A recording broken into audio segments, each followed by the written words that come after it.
መዳም ቅመም የሰራችበት የለፋችበትን የአምስት ወር ደሞዝ መዳም በመከልከሏ ምክንያት የመዳም ቅመም እንደምትመለከቱት እቃውና ዱላቡን በዚህ መልኩ አውድመዋለች። ሁለት ኢትዮጵያን አንድ ህንድ በመግደላቸው በሳውዲ አረቢያ ፖሊስ ቁጥጥር ስር ሆኗሉ። አሰላሙ አለይኩም ወራህመቱላህ ወበረካቱ። ድና የተከበራችሁ ውድ ተመልካቾቼ እንዴት ናችሁ? እንደምን ቆያችሁ? ከኔ ጋር ሁሉ ሰላም ነው አልሐምዱሊላህ። አሁንም እንግዲህ በአዲስ ቪዲዮ ወደ እናንተ መጥቻለሁ። እዚህ ጋር ሁለት ቪዲዮዎችን እንግዲህ ይዤው የመጣሁት በዛ ላይ ቆይታ የምናደርግ ይሆናል።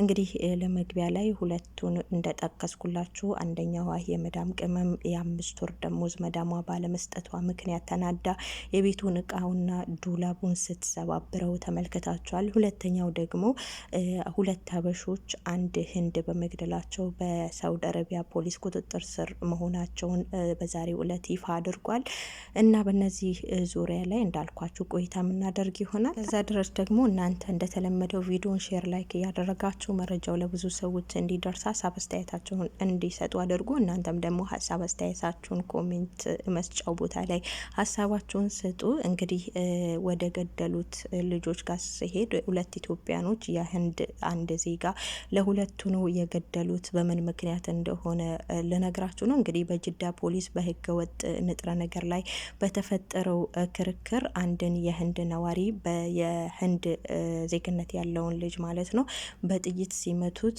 ህይወቱ አልፎ እነዚህ ሁለት ኢትዮጵያኖች ደግሞ በቁጥጥር ስር መዋላቸውን እንግዲህ በዛሬው ዕለት የሳውዲ ፖሊስ አስታውቋል። እና ይሄ ነገር ደግሞ እጅግ በጣም ያስደነግጣል። ኢትዮጵያኖች እኛ ብዙ ጊዜ የምንታወቀው በእንደዚህ አይነት በጭካኔያችን ነው። ከሀገራችን አልፈው በሌላ ሀገራቶችም ላይ እንደዚህ አይነት ጥቃት ስንፈጽም ነው የምንታወቀው። ለኛ ደም ቀላል ነው፣ እንጨማለቅበታለን። እንግዲህ አሁን ላይ ቅድም ቪዲዮ ለቅቄላችሁ ነበር የመን ላይ ምን እንደሚፈጠር ምን እየተፈጠረ እንደሆነ ቅድም ቪዲዮ በሰራውላችሁ እንግዲህ ለብዙዎቻችሁ ያንን ቪዲዮ ተመልክታችኋል ብዬ አስባለሁ። ኢትዮጵያኖች በየሄድንበት ረክሰናል። በየሄድንበት በቃ ሰውን ማጥፋት ነው፣ ጆሮአችንን መጥፋት ነው። ይሄ በጣም ከባድ ነው። ጭካኔያችን በቃ ወደር የለውም ማለት ይቻላል። አላህ ሱብሃነሁ ወተዓላ እንግዲህ ምን ሰላም ያወርድልን። እንግዲህ እነዚህ ሰዎች በህገ ወጥ ነገር እንደዚህ ተጣልተው የአንድን ሰው ህይወት አጥፍተው እንግዲህ እነሱ ቅጣቱ ደግሞ ምን እንደሚጠብቃቸው ግልጽ ነው። ሳውዲ አረቢያ ደግሞ ህጉን ታውቃላችሁ፣ የገደለ ይገደል ነው እና እነሱም ደግሞ ጥይት ይዘው ለምን እንደሚጓዙ አላቅም። እንዴት እንደሆነ እንዴት እንደሚፈቅድላቸው ያው እነሱ የገቡት በየመን በኩል ሊሆን ይችላል ያንን ነገር ይዞ የሚንቀሳቀሱት እንጂ በህጋዊ መንገድ የገባ ሰው እንደዚህ ጥይት ስለት ምናምን ነገር ማንም ሰው ይዞ አይንቀሳቀስም። እነሱ ደግሞ ህገወጥ ስለሆኑ ህገወጥ ስራ የሚሰሩ ነበረ። በዛ ምክንያት እንግዲህ አንድ ህንዳዊ ገለው እንግዲህ እነሱም ደግሞ በቁጥጥር ስር ሆነዋሉ።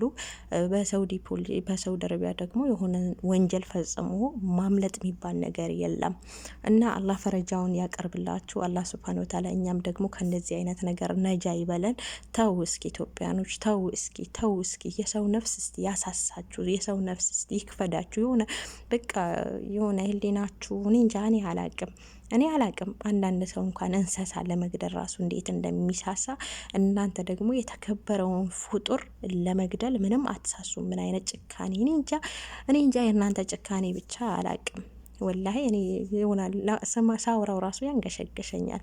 እና አባካችሁ ፕሊስ እስቲ የሰውን ልጅ የተከበረውን ሰው ከመግደል ተቆጠቡ። ያው ለተኛው አዱንያ የተኛውን ህይወት ለምንኖረው ሁላችንም እኮ ማች ነን። ለሁሉም እኮ ጊዜ ቀጠሮ አለው። ምን አስቾከላችሁ ነው እናንተስ የሰውን ነፍስ የምታጠፉት? ለተኛው ህይወት ልትኖሩ ነው? የተኛውን ምን ልታረጉ ነው እናንተ አዱንያ ላይ የሰው ነፍስ አጥፍታችሁ እናንተ ለመቀመጥ የምትፈልጉት? ብቻ አላህ ነጃ ይበለን ከእንደዚህ አይነት ነገር። እንግዲህ በቁጥጥር ስር መዋላቸውን ነግሬያቸዋለሁ። ሌላኛው ደግሞ እንግዲህ አንዲት የመዳም ቅመም የአምስት ወር ደሞዝ ባለመሰጠቷ እዚህ ጋር እንደምትመለከቱት የመዳምን እቃ እየፈጀች ነው፣ እየጨረሰች ነው። ከእቃውን ባሻገር ዱላቡን ስብርብሩን አውጥተዋለች እና በሰው ሀገር ይሄ ነገር ተገቢ ነው ወይ? የአምስት ወርም ደሞዝ ሰዎቹ መብላታቸው ተገቢ ነው ብላችሁ ታስባላችሁ? የሷስ ውሳኔ ንብረቷን አውድሜ ያው የመጣው ይምጣ ብሎ ማድረጓ ተገቢ ነው ብላችሁ ታስባላችሁ? እንደኔ ግን የሰው ቤት ነው፣ እነሱ ምን እንደሚያደርጉ አይታወቅም። በእርግጥ የነሱ ነጮች የተከበሩ ናቸው። ሰራተኛ ቢሆኑም እንደኛ አበሾች አይደሉም። ማለት ምንም ቢያጠፉ እንደኛ አበሻ እርምጃ ይወሰድባቸው። አረቦቹም ቢሆን በጣም እንትን ያደርጋሉ። ገባችሁ? እነሱ ላይ እንደፈለጉ እጃቸውን አይሰነዝሩም፣ እንደፈለጉ ምላሳቸውን እንትን አያረጉም። ማለት ጥሩ እንትን ስላላቸው ማለት ነው። ጥሩ መንግስት ስላላቸው ለነጮቹ ማንም አይደፍራቸውም። ገባችሁ? ለዛ ይመስለኛል ያን ተማምና ይሆናል እች ልጅም እንደዚህ ያደረገችው እንጂ የኛ ኢትዮጵያ ቢሆን ማን ነው ቆሞ የሚቀርጻት? እዛው ነበረ የሚደፏት። ግን ደግሞ እች ልጅ እንዲህ እያጠፋች እንዲህ ንብረት እያወደመች ሁሉ ቆሞ እየቀረጿት ነበረ። እና ለማንኛውም ይሄን ነገር እናንተ እንዳትደፍሩት። እንደነሱ አይደለንም እኛ። እነሱ የተከበሩ ናቸው። ያከበራቸው ደግሞ ማን ነው? የሀገራቸው መንግስት ነው።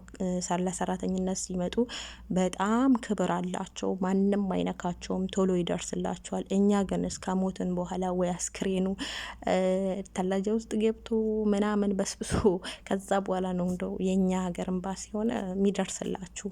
እና ጥንቃቄ አድርጉ። እኔ ልላቸው የምፈልገው ነገር አሁን እስከ 5 ወር 1 አመት ከዛም በላይ ሰማለው። ሰሞኑን ቪዲዮ እንደተመለከታችሁት ነው። የረጅም ጊዜ ነገ ከዛሬ ይሰጡኛል ብላችሁ እዛ ስትሰሩ የረጅም አመት ሳትቀበሉ ያባሯችኋል።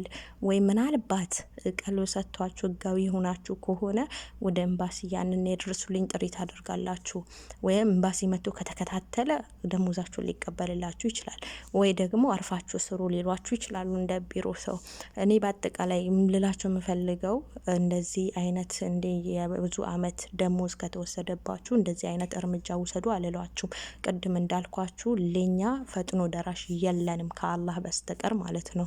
ኤምባሲ ይደርስልኛል ብላችሁ እንደዚህ አይነት ጥፋት ብታጠፉ እዛው ነው ድባቅ የሚያስገባችሁ። እና ከእንደዚህ አይነት ነገር ተቆጠቡ። እናንተ ማድረግ ያለባችሁ የመጀመሪያ ቀን ስትሄዱ የምታስለምዱት ሰዎቹን የምታስለምዱት የመጀመሪያ ቀን ነው።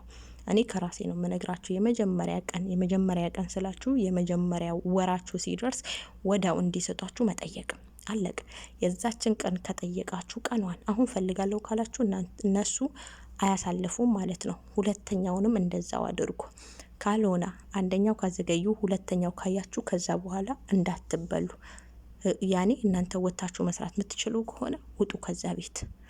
ለኤምባሲ ደውሉ፣ በሉ በቃ ያለ ደሞዝ አልሰራም ብላችሁ ስራ ማቆም አለባችሁ። ምክንያቱም እናንተ በላባችሁ ሰርታችሁ እንድትኖሩ ነው አደል የገባችሁት እነሱ ቤት። ያለ ደሞዝ መስራት የሚባል ነገር የለም። አልፈልግም፣ አልሰራም፣ ገንዘቤን ብላችሁ መጠየቅ አለባችሁ። እንደዚህ ረጅም አመት እዛ ጋር እንዳትታሹ። እና ውዶቼ ያው ብዙ ጊዜ በዚህ ጉዳይ ላይ ስለማወራ ብዙ አላበዛባችሁም። ያለ ደሞዝ ስራ የለም።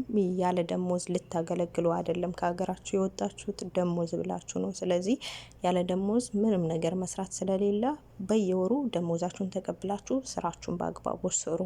እና ውዶቼ ይህንን ቪዲዮ ደግሞ ሼር አድርጉልኝ። መልእክት ለማስተላለፍ ነው።